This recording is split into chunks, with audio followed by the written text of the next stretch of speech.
Wow, what a race out in Iowa this past weekend. We saw tons of action on and off track, and we probably saw the best race with the next gen car on the short track since its existence in 2022. And that right there is a very good sign moving forward because now we're heading out to New Hampshire for the USA Today 301. And I believe the people that were contending here are going to also be up front in the running order in New Hampshire. So today I am here to give y'all my full-on predictions for that race, but also to spice things up at the end, give y'all my predictions on NASCAR silly season. So stay tuned for that. But enough said here, and on to the intro we go. I'm Chase Briscoe, driver number 14 Ford Mustang for Stewart Haas Racing, and you're watching William Blackwell on YouTube.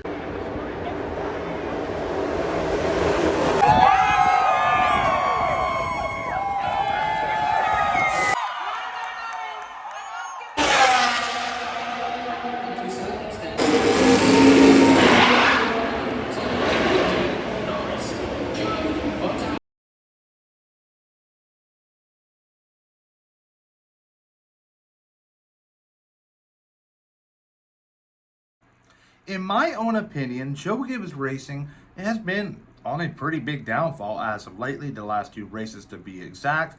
But though, I believe it is self-inflicted wounds. And you may say, William, what do you mean? Well, qualifying positions matter, but also getting the race car prepared in that short practice time is also very big.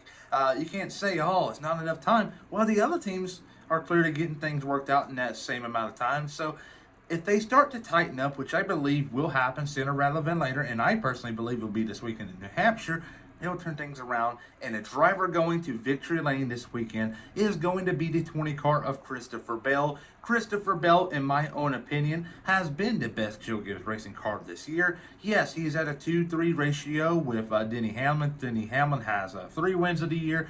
Bell has 2, but he will tie it up 3-3 with the bunch. Martin Truex Jr. has 0 wins, and Ty Gibbs also has 0 wins. And but going back to Martin Truex Jr., I believe he will finish runner-up.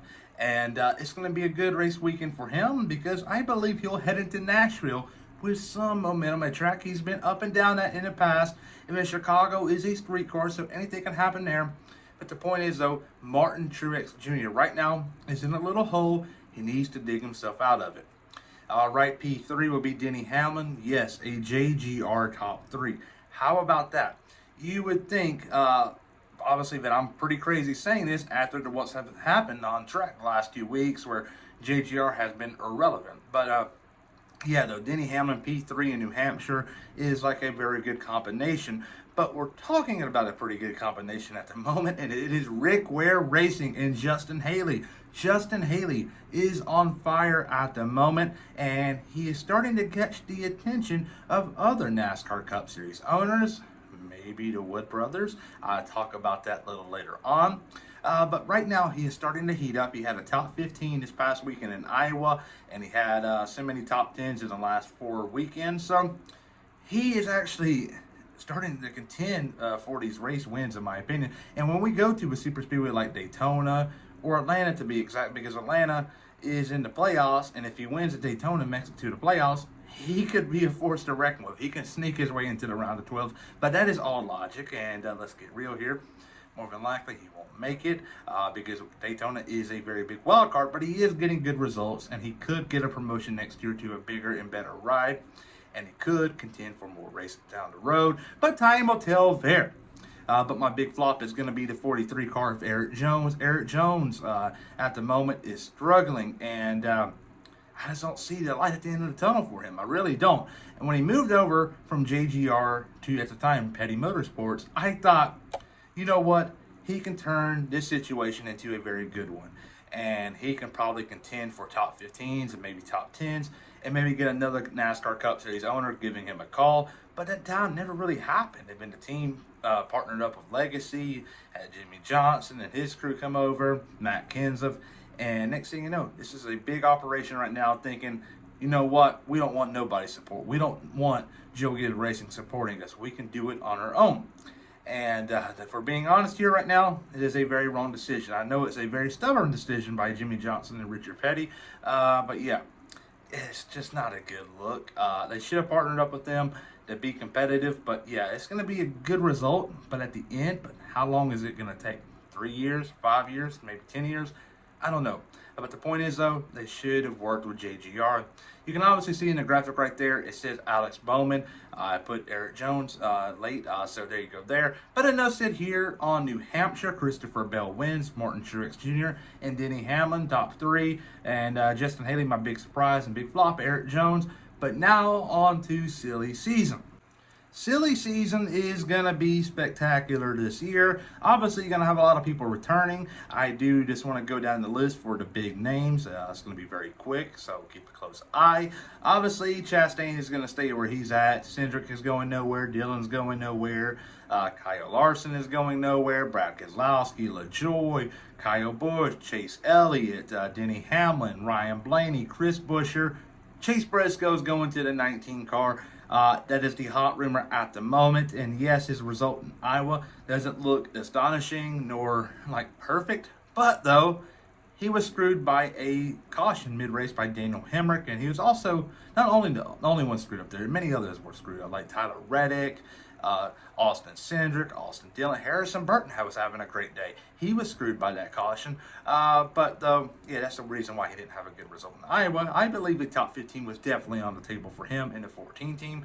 But I believe next year he'll end up in the 19 car. For the sake of today's video, we're just going to go down to the list. And the 20 car is going to be Christopher Bell. But the 21 car, I do got Corey Heim for the time being. I believe with Chase Briscoe possibly, more than likely, about 9 times out of 10, leaving Ford, Ford is going to start to feel the pressure, and they're going to look at their pipeline of drivers and think, you know what, this ain't cutting it. We're going to have to figure something out. We're going to steal a driver from another OEM, and they're going to do so. They're going to look into the truck series and pick up Corey Heim.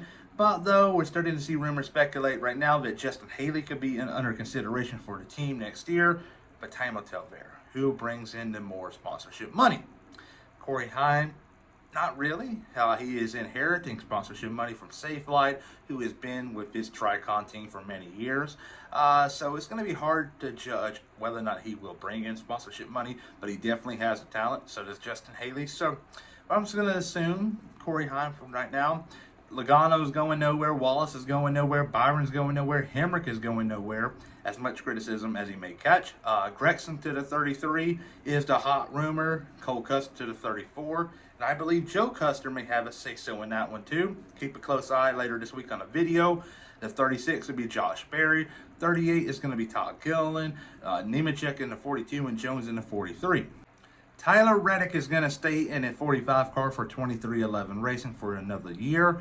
Right, Ricky Stenhouse Jr. will stay in the 47. The 48 will be Alex Bowman. But keep a close eye in 2026 on Alex Bowman because his contract expires, and so does Kyle Busch. And Kyle Busch could go back to Hendrick Motorsports. He mentioned it this past weekend in Iowa. It's starting to get a little edgy here with Richard Childress Racing. And you may say, William, what do you mean? Well, Kyle Busch is clearly stating that he's looking around. Obviously, he can't break contract because the team has the upper hand here. So it's going to be a very iffy decision that they'll have to make, and a position Busch has to be in, if that makes sense. It's going to be very awkward, is what it's going to really be. So I'm just throwing it out there. I don't know if this could possibly happen. But if Busch keeps on continuing running his mouth to the media like he has been, criticizing his own team, with Richard Childress, let's say he didn't get the other charter for Noah Gragson, does he cut off Kyle Busch and put Gragson in the 8 car? I believe that deserves a conversation. I really do. I just think Kyle Busch right now is too much on a rant, and he deserves to be on a rant. He's a great driver. He's a former champion of the sport, and he can say whatever the hell he wants to. And if he feels like the team is not giving him the best of cars, he can leave. And it may not happen next year, but it could definitely happen in 2026. So keep a close eye on the 48 car is the point I'm trying to make. Right here, the 51 is going to be Justin Haley for the sake of today's video. The 54 of Gibbs. The 67 of Riley Herbst. Definitely not going to be Corey Heim because he'll be going to Ford, in my opinion, one way or another. And he may say, why are they not going to give another Toyota driver like Chandler Smith the opportunity? Well, this Chandler Smith bring in money. No, Riley Herbst brings in monster money and much more sponsorship money. So Riley Herbst is going to be the guy in the 67 car for 2311 Racing. And in the 71 car is going to be Michael McDowell. Yes, a lot of people are going to criticize him for leaving Front Row, who is starting to become a Tier 1 organization with Ford, as he will now head to Spire. Not a really good team, but he is at the point of his career. He is wanting to have stability over a good car, and you got to respect that. The 77 car is going to be Carson Hocevar, unless something crazy happens. He is doing really good at the moment. The 97 is Shane Van Gisbergen, and the 99 car of Daniel Suarez. Hopefully today's video was enjoyable, and if it was, please hit the like button down below. It will mean a lot to me. But enough said here. Please like and subscribe.